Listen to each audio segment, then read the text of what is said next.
আসসালামু আলাইকুম। বৈভব সূর্যবংশী ক্রিস গেইলের 30 বলে 100 করতে পারেনি তো কি হয়েছে? বৈভব কিন্তু ক্রিস গেইলকে ছাড়িয়ে গিয়েছে। কিসে ছাড়িয়ে গিয়েছে? সেটা হচ্ছে ছক্কার মারে ক্রিস গেইলকে ছাড়িয়ে গিয়েছে। ক্রিস গেইলের একটা মৌসুমে সর্বোচ্চ 6 59টা এবং বৈভব সূর্যবংশী কালকে 12টা 6 মেরে 65টা ছক্কার মালিক। এখন সর্বোচ্চ এক সিজনে সর্বোচ্চ 6-এর মালিক বৈভব সূর্যবংশী। 30 বলে ক্রিস গেইলের সেঞ্চুরিটা একটুর জন্য মিস করলেও এটা কিন্তু আর মিস হয়নি। বৈভবের দুর্দান্ত ইনিংস খেলেছেন এবং ওই যে ক্যাচ আউটটা হওয়ার আগ পর্যন্ত মনে হচ্ছিল যে ক্রিস গেইলের রেকর্ড ভেঙেই দিবে, কারণ 28 বলে তার 97 রান হয়ে গিয়েছিল। 29 বলে ওই বলটা যদি 6 হয়ে যেত বা 4 হতো, তাহলে ক্রিস গেইলের রেকর্ড ভেঙে আইপিএল এর দ্রুততম সেঞ্চুরির মালিক হয়ে যেত বৈভব সূর্যবংশী। কিন্তু তার কৃতিত্ব কোনো মতেই কম না, দুর্দান্ত ইনিংস খেলেছেন এবং তিনি যখন আউট হয়ে প্যাভিলিয়নের দিকে যাচ্ছিলেন তখন বিপরীত দলের সানরাইজ হায়দ্রাবাদের মালিক পক্ষ তারাও কিন্তু হাততালি দিচ্ছিল এবং পুরো গ্যালারিতে পুরো সবাই হাততালি দিচ্ছিল না। সানরাইজের দর্শক আর রাজস্থানের দর্শক কোনোটা বোঝা যাচ্ছিল না। সব ডাগ আউট থেকে তাকে উচ্চ মাপের সম্মান জানাচ্ছিল, সংবর্ধনা জানাচ্ছিল এবং তাকে আমন্ত্রণ জানাচ্ছিল যে বৈভব, তুমি যেটা করেছো সেটা মোটেও কম নয়।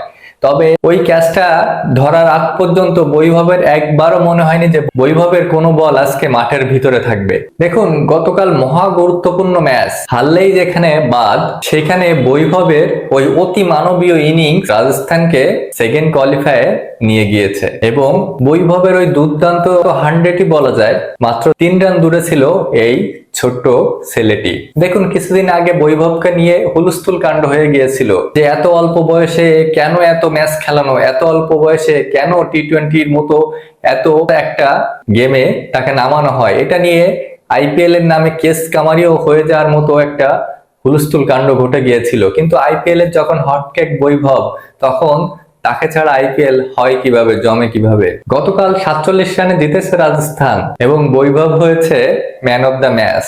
কেনই হবেন না? তিনি যে সেরা হতেই এসেছেন এবং তিনি সেরা হয়েই ছাড়বেন। দেখুন, বৈভব ক্রিস গেইলের রেকর্ডটা একটুর জন্য ভাঙতে পারেনি, কিন্তু আমার যতটুকু মনে হচ্ছে এই ছেলেটা ক্রিস গেইলের রেকর্ড ভেঙেই ছাড়বে। হয় এটা এই মৌসুমে হতে পারে বা এটা সামনের মৌসুমে হতে পারে।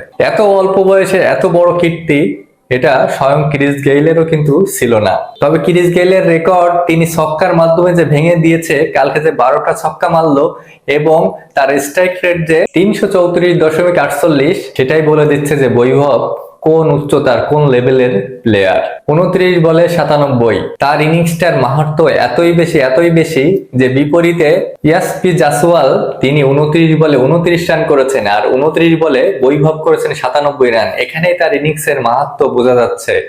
তিনি যখন আউট হন তখন 7 ওভার 6 বলে 125 রান। আপনি বুঝতে পারতেছেন, 7 ওভার 6 বলে 125 রান, বৈভবের তখন 97 রান। কি আউটস্ট্যান্ডিং একটা ম্যাচ, কি আউটস্ট্যান্ডিং একটা ইনিংস। জিতেছে বৈভব, জিতেছে, জিতে নিয়েছে সবার মন এবং জিতেছে রাজস্থান রয়্যালস।